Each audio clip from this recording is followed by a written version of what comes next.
Hello and welcome to Dave's Cooking Show, and for you today we have Whiskey Jack's Caramel Brownie.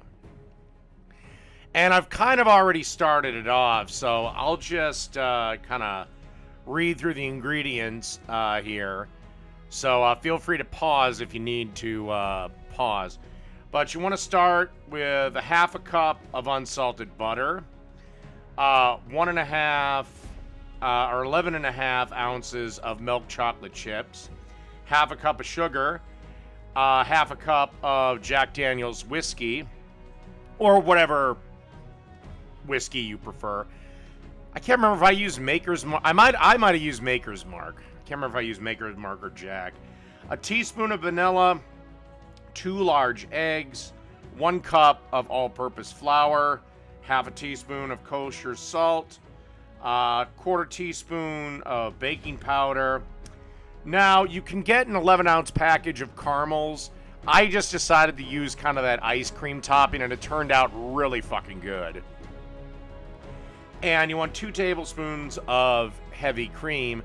And let me kind of go through what we're going to do here. Preheat the oven to 350 degrees.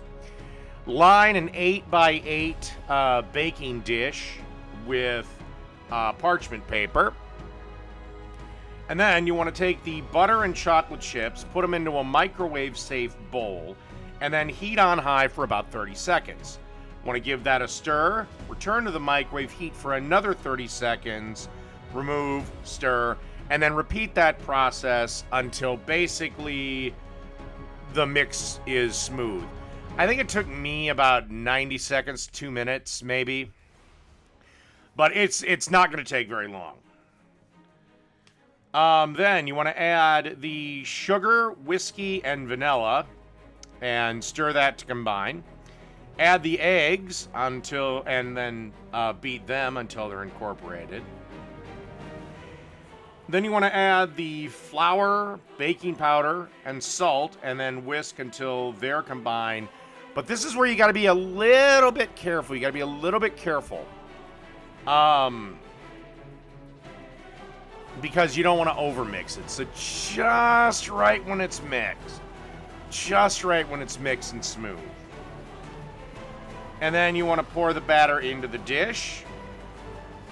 If you're going to do the caramel route, then that's when you then put the caramels on the top at that point. My method, you'll see.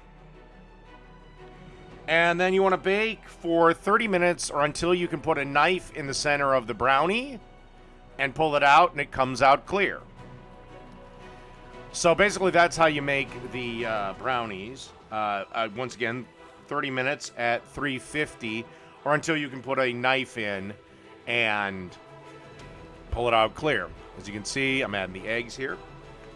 And then garnish it with the caramel, and optionally, if you want a little more salty, sprinkle some like pickling salt or rock salt on top. All right, let me show you what the batter looks like when we pour it in. Okay, and your finished batter should look something like this. This is all the wet and dry ingredients together. Again, got our parchment-lined baking sheet. If for whatever reason you can't find parchment paper, I don't know why you wouldn't be able to. Any decent-sized store would have it. But if for some reason you can't, then just, grease it. Use Pam or butter, something like that. And again, this is going in a 350-degree oven for 30 minutes. Okay, as you can see, our brownie is now done. And again, you want this soft in the center. And this brownie almost tasted like closer to fudge. Absolutely delicious. Lasted approximately 2 days around my house and was just devoured. And now you can see here, I'm just drizzling that caramel sauce all over the brownie, and that's pretty much it. Give it a minute to cool down and set up. Cut into squares and enjoy. So that's Whiskey Jack's Caramel Brownie. Done.